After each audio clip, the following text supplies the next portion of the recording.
Hi everyone, I'm Kristen. I'm a speech language pathologist and I'm from Talk to the Hand Mamas, and I just want to show you a quick game that I love called Seekaboo. It is an awesome game, and as a speech therapist and a mom, I use it for several reasons for kids a variety of ages.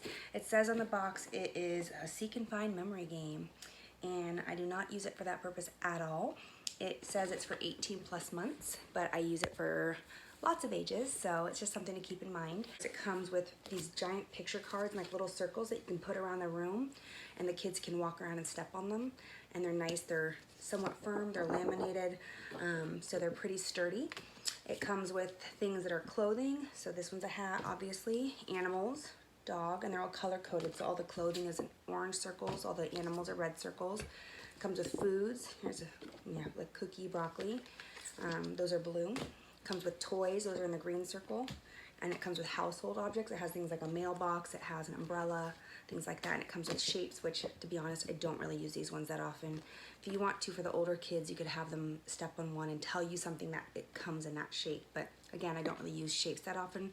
As a speech therapist, I don't typically push colors or shapes or numbers, letters, any of that stuff. I feel like that stuff's gonna come naturally, and if it doesn't, that's something you can work on down the line. I'd prefer to work on more functional language use first. So for those of you who are concerned about academics, this might not be the video for you, but it will help with a lot of language tips and ways to use this specific game. So again, for the 18 months, the first thing I'll do is I'll do something like find the apple or find the hat, and I'll put all of the different ones around the room and I'll have them search for it. So they can run around the room and they can find the hat and run to the hat. Additionally, I can do picture-to-picture match. The other nice thing about this game is it comes with these small cards that you can have. You can give the kid a card if they're not speaking yet, and they can just go and put it on top of the big picture. So they're demonstrating their receptive identification of at least matching a picture to a picture. And then you can start reinforcing the word hat, and you can even have fun with it and pretend to put the hat on your head or little fun things like that. For 2 to 3 year olds, you can put them around in a circle and you can play freeze dance. So whenever the music stops, you have them stop on that object and they have to tell you what they landed on. It's also a great way to teach responding on signal, which is a great skill to teach them as they're going into preschool and kindergarten, all those skills. So you can use all these games across ages, but I'm just letting you know what ages I'd probably introduce it at. Simple object function, you can put around 6 objects and say, find something you eat. Keep it very simple. Find something you put on your head. Just something very simple that you'll think they'll understand. You can also have them start identifying objects by color if you do want to work on colors, and you can say, go find something that is red, find something brown. And you can start teaching that type of thing as well. You can start introducing some simple functional directions, such as go get the dog and give it to me. And that's a very simple 2-step direction, but it's again very important to be able to do these both in the home environment and the school environment. So I'll tell them get the dog and give it to me. And usually at this stage I would pair it with a gesture. So I'd point, get the dog and give it to me, and I'd pair those gestures with it so they can understand fully a little bit what to do. For 3 to 4 year olds, you can start working on some WH questions. So you can pick a card and say, what do you do with it? What color is it? What parts does it have? It has chocolate chips, it's round, it's brown. You can start teaching them to answer some simple WH questions about it. You can use some higher level verbs. So for example, since they have things like a drum, or they have, let me see what else they have in here. They have socks, they have a butterfly, little things like that. You can say, find something that is a musical instrument that you play. Find something that you wear. Find something that flies. So some higher level verbs. You can also identify by different parts of objects. Find something that has sticks, that's an association. Find something that has stripes on it. Find something that has wings or antenna, if you want to use that as well. Again, just like with the younger kids, you can have them act out with the objects. So with the drum, let's pretend we're playing a drum. Boom, boom, boom, boom. Have fun with it. So you can say, what sound would you make if you were a drum? Let's pretend your tummy is a drum. And you can introduce those pretend play skills. Another thing is if they pick up an animal card, you can just play with the animal cards, and whatever animal they pick up or they land on, they have to act like that animal. So you can teach them to, everyone let's act like a horse. What does a horse do? What does it sound like? What parts does it have? These are all great things to introduce to 3 to 4 year olds. You can start talking about special parts vocabulary, such as a horse has a mane and a tail. We want to avoid kids always describing animals as having eyes, ears, feet. because everything does. So you want to teach them the special parts, the tail, the mane. The forelegs is special because not all animals have forelegs. For 4 to 5 year olds, you can start teaching the concept of keeping a secret.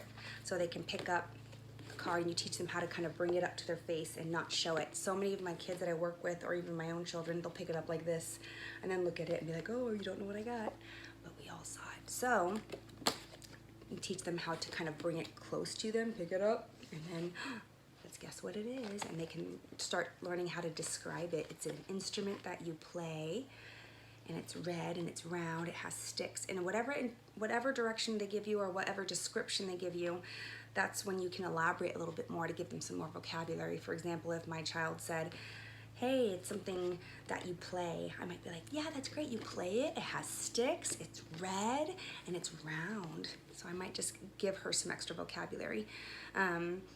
What else? For following directions too, you can start introducing some fun verbs. You can put the different pictures around the room and say, okay, I want you guys to crawl to the drum.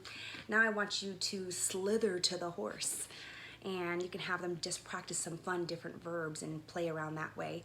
If you want to get it a little bit more complex, you can say crawl to the apple and then put it in the box. And you can introduce a quick, easy, fun way to clean up the game as well. So that's something that my kids enjoy as well. I want to reiterate that you don't want to put all of the cards out because it can be overwhelming. So just pick the ones that you think are going to be functional for the activity you're doing and just have fun with it. You can also, if you want to introduce prepositions, put a chair out in the middle of the room and have them go get the horse and put it under the chair. Go get the duck, put it on the chair. Make it silly. Why is the duck on the chair?